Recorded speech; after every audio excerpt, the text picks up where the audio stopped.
नमस्कार, मेरा नाम है सुधीर और आप देखना शुरू कर चुके हैं द न्यूज़ आर्टिकल। इस वक्त हम शाहजहांपुर के रामलीला ग्राउंड में हैं।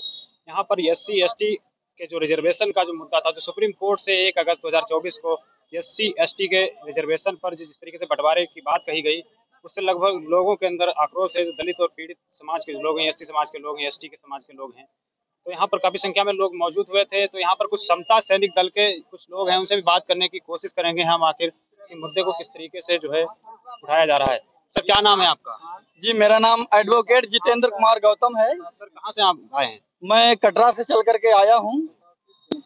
और सर, ये समता सैनिक दल से आप हैं सर ना? तो सर, इसके बारे में थोड़ा बताइएगा मुझे। समता सैनिक दल बाबा साहब डॉक्टर BR अम्बेडकर जी के द्वारा बनाई हुई ऐसी सेना है जिन्होंने सुरक्षा सुरक्षा और शील शौर्य समर्पण का नारा दिया है बाबा साहब डॉक्टर BR अम्बेडकर जी ने। और ये 24 सितंबर 1924 में बाबा साहब ने बनाई थी, सेना को गठन किया था। तो अपने यहाँ पर काफी संख्या में लोग इसमें काम कर रहे हैं या फिर कम संख्या में हैं लोग? देखो, अभी काफी संख्या में लोग काम भी कर रहे हैं। अभी अभी हमने नया गठन किया है और करीब काफी लोग हम अपने गांव से मेरा गांव ग्राम परशुरामपुर गांव है और अलग अलग डिस्ट्रिक्ट में हमने बरेली में भी टीम गठित कर दी है, बदायूं में भी है टीम। अब धीरे धीरे हम अपना जो समता सैनिक दल का प्रचार प्रसार बढ़ा रहे हैं, बाबा साहब के मूवमेंट को आगे बढ़ा रहे हैं। सर, क्या लग रहा है आज का जो प्रदर्शन था उसको लेकर आप क्या सोचते हैं? मतलब क्या आज कुछ हल उसका निकलेगा? बिल्कुल निकलेगा। हमारे लोग आए हैं तो बहुजन मूवमेंट के कोई भी कुर्बानी, कोई भी संघर्ष विफल नहीं जाता है। और मैं पूरी आशा सरकार से आशा करता हूं, ये महामहिम राष्ट्रपति के लिए मैंने ज्ञापन दिया है। मैं उनसे पूरी आशा और पूरे विश्वास के साथ कहता हूं कि वो जरूर हमारी बात को सुनेंगी और इस चीज को जो उन्होंने जो 1 अक्टूबर को जो सुप्रीम कोर्ट ने जो आदेश दिया है उसको तुरंत वो निष्प्रभावित करेंगी। सर, क्या कहेंगे जिस तरीके से हाई कोर्ट और सुप्रीम कोर्ट में जो जज बनते हैं कॉलेजियम सिस्टम से, उनकी कोई परीक्षा नहीं होती है और वहाँ पर आप देख पा रहे हो कि दलित पिछड़े आदिवासी वहाँ पर कितने जज हैं, कितनी संख्या में है, उनकी संख्या ज्यादा है लेकिन जज वहाँ पर है नहीं, बहुत कम से कम है। तो ऐसे में क्या सोचते हैं, क्या आपका वहाँ से न्याय मिल सकता है? देखिए, ऐसा है, जब तक हमारे लोग अगर वहां से, पहली बात तो ये असंवैधानिक तरीके से हो रहा है। ये आर्टिकल 342 के तहत भी ये बिल्कुल असंवैधानिक है। उनको वहां से लेना चाहिए था जो हमारे समाज से काम कर रहे हैं। ये मामला तो संसद का है, मतलब इसमें संसद संशोधन कर सकते हैं, मतलब वहां से जो है पार्लियामेंट से हो सकता है, लेकिन ये सुप्रीम कोर्ट ने आदेश दिया, ये गलत है?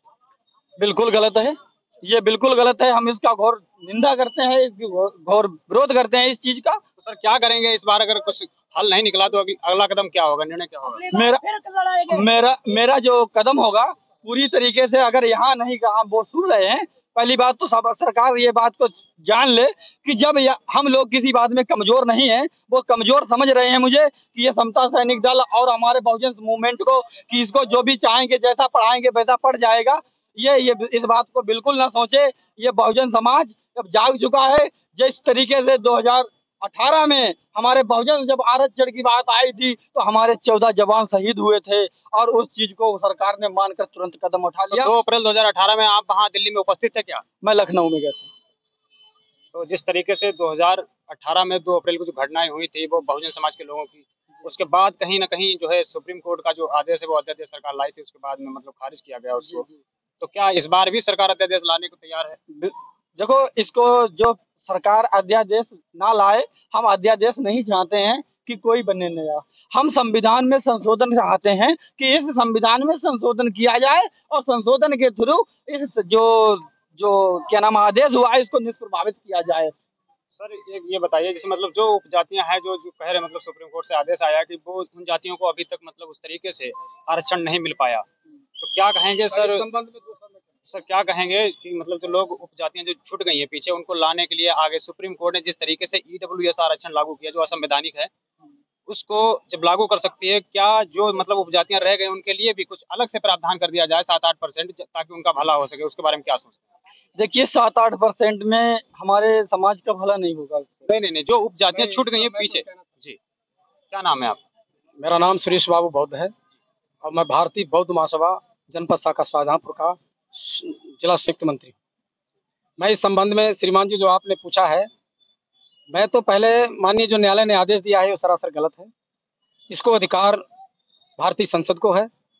इसके अलावा जैसे ESW का सरकार ने ईएसडब्ल्यू का सरकार ने एक झटके में सामान्य वर्ग के लिए 10% आरक्षण पास करके दे दिया, तो क्या अन्य जो महादलित जो अन्य जातियां हैं जो इस आरक्षण से जो पिछड़ी हैं या जिनको हक नहीं मिल पाया रिजर्वेशन का, तो सरकार इन जातियों के लिए जिस प्रकार सामान्य वर्गों के लोगों के लिए 10% ईएसडब्ल्यू का दिया है बना करके बिल पास करके, इस प्रकार से अन्य जो दलित जातियां हैं या अन्य दलित पिछड़ी जातियां हैं इनको 10% अलग से आरक्षण बना करके इनको दिया जाए, ताकि इनका जो कोटा या इनको जो इनको आरक्षण नहीं मिल पाया, इनको भागीदारी नहीं पाए, इनकी भागीदारी इनको मिल तो आप भी चाहते हैं जो उपजातियां पीछे छूट गई हैं उनको ऊपर लाने के लिए कुछ व्यवस्था की जाए, लेकिन इसमें जो बंटवारे की बात हो रही है बंटवारे की सरासर इसके मैं विरोध में हूँ, इसकी मैं निंदा करता हूँ। हो गया जात मतलब मैं वोट डालो राज करो। इसके संबंध में तो सरकार दूसरे तरफ से एक कोर्ट की तरफ सीधे ना कर करके सारे जितने जज हैं 95% जज सब सामान्य वर्ग से आते हैं। हमारे लोगों की तो एससी एसटी और ओबीसी जाति की भागीदारी तो ना के बराबर है, तो हमें इंसाफ कहाँ से मिलेगा? तो क्या आप लोग जो है कॉलेजियम सिस्टम का भी विरोध करते हैं? हम कॉलेजियम सिस्टम का भरपूर पूर्ण से विरोध करते हैं, उसकी निंदा भी करते हैं, क्योंकि बगैर कंपटीशन किए हुए जब आईएएस टीसीएस जब कंपटीशन से क्वालिफाइड होके जाते हैं तो सुप्रीम कोर्ट के जजों को भी कंपटीशन से जो कंपटीशन प्रक्रिया है लागू की जाए और कॉलेजियम सिस्टम खत्म किया जाए। निचले लेवल पे तो चपरासी की जो वो भी परीक्षा होती है, तो इसीलिए तो कहना है कि सुप्रीम कोर्ट में जज हैं, अगर उनका बाप सुप्रीम कोर्ट में जज है तो उनका बेटा बनता है जज, उसके बाद उनका पोता बन जाता है। ये प्रक्रिया बंद होनी चाहिए और क्लोजिंग सिस्टम बंद होना चाहिए। जो आईपीएस आईएएस जिस टाइप से भर्ती होती इसी प्रकार से माननीय न्यायपालिका के अंदर ये भर्ती होनी चाहिए। अभी 3-4 दिन हुए उस समय जो है डिप्टी डायरेक्टर और तमाम पद मतलब जो आईएएस लेवल के पद हैं उन पे 45 पद निकाले गए थे, जो लेटरल एंट्री के जरिए क्या कहेंगे ये भी सरासर पूर्ण गलत है और ये हम लोगों के ऊपर एक तरीके से शोषण करने का तरीका है।